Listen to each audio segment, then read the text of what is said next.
welcome back to part 3 of 3. I'm Edie, also known as the Community Lady, and we are looking at, is your organization grant ready or even ready to hire a grant writer? We are covering the last 2 sections today, but before I start, I want to go back into a topic I covered in part 2. Just quickly, it was under the financials piece, the summary of annual board donations. What I wanted to add is you can also consider, you can certainly, some funders may request that you certainly give them the annual board contributions, but you can also consider in-kind support from your board, especially if you have a working board and if they have assigned duties and they are operating really, in traditional paid positions, but they're serving as volunteers, then you want to absolutely consider their in-kind donations, consider their time and the support that they're giving, and translate that into a value. Great, so that's all I wanted to add it. Now we can move on to this next section that you want to look at, funders consider, and that what your grant writer can consider and how they can possibly use it in your funding proposals. Your prior grant experience and funding. So some funders will actually ask you, is this grant being considered by other funders? If yes, who? They will also ask you, who are your funders? Who's funded you for the year? So please always remain transparent.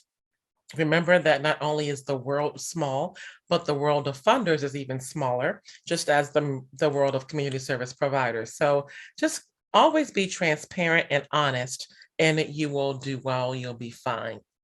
But what's helpful is to have a list of drafted proposals that you submitted, including the award outcome, the purpose of the request, how much you were asking for, and what it was for. It's saying the purpose when I'm saying that. What was it going to support in your program? Was it supporting solely staff? Was it supporting an entire program? What was the outcome of the award? This is very important because if you were not awarded, then you want to go back to the funder whenever possible to just ask them, is there something that you could have done differently to get funded? Was the application strong? And it's helpful. It was very helpful for me when a past funder just informed me where we were lacking, because it allows you to focus on that, to take the critique and just assess it for yourself. Say, maybe I can do that better.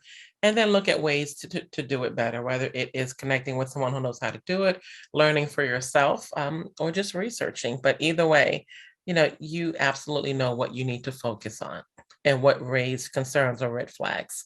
And sometimes that isn't even the case. Sometimes there's only a designated number of awards that can be given.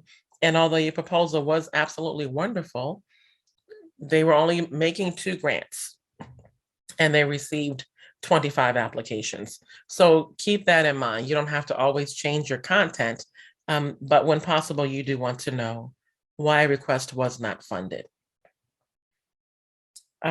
Let's see. Oh, also, what a grant writer really needs to know is the third bullet. Has the organization ever been requested to return funds? Because somehow you may need to get to the bottom of that, what happened, and be prepared and not blindsided in case you get a question about that from a potential funder. You want to also be cognizant of how much money you received to date and sort of where those donations originated. Were they grant funds? Were they individual donors? Were they foundations? Was it the government or city? Because sometimes that really helps your grant writer and you tell the story. Not only, tell your story about where your support comes from, but also determine who to go after for support. If you get a lot of your grants from corporations, then hey, let's stay there. Let's solicit additional corporations. Okay, and the very last topic is general operations and administration. And these really are just practices that are outlined that will make you successful in not only obtaining a grant reward, but maintaining that grant and securing your chances to receive recurrent donations from that same funder year after year. So how you maintain that grant after the first award is what determines your future success with this particular funder. So you want to be prepared to discuss how you're ready to handle everything that comes along with managing the grant. All of those tasks. If you say that you are going to evaluate surveys as your evaluation metric and measuring how your program did, then what's your process for obtaining those surveys? What does delivering the surveys look like? Where will the surveys be stored? And how will the data from the surveys be analyzed? Who's analyzing it? That needs to be discussed or set in place. The other piece, let's see, there's an outline intake process that collects pertinent client data. Exactly who's doing that information, who's doing that? And is that process documented so that if the person who's doing that is away or absent, someone else can just fill in their space? That's also the importance of having, when we go back to the staffing and having that volunteer or that volunteer staff or compensated staff job description available. We're clear on who's doing what, and the processes are clear. They're clearly documented.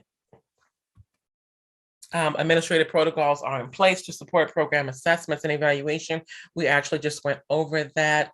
The fiscal management goes under the financial services. However, it's important here to have the process documented. And I give the example here of check requests. You want to be able to see that fiscal sound management in practice. You want to be able to see that one person can't just go in and decide on an expense, write a check and sign it. You want to make certain that there are backups, that there are two signatories instead of one, or that that there actually is a check request form that needs to be completed, submitted, and approved prior to monies going out. So those types of fiscal management administrative processes should be in place, and the process should be outlined on a one-pager or half a pager describing what that process looks like. So that brings us to the conclusion of this third video. Are you grant ready? Or are you ready to hire a grant writer and understand all of those tasks and responsibilities that go along with it? If you have any questions, please let me know below. If you have ideas for future topics, let me know. If you have a lesson learned that you would like to share, let me know as well.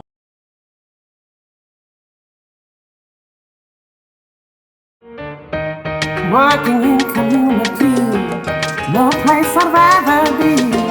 Working in community, lifting, loving, setting free.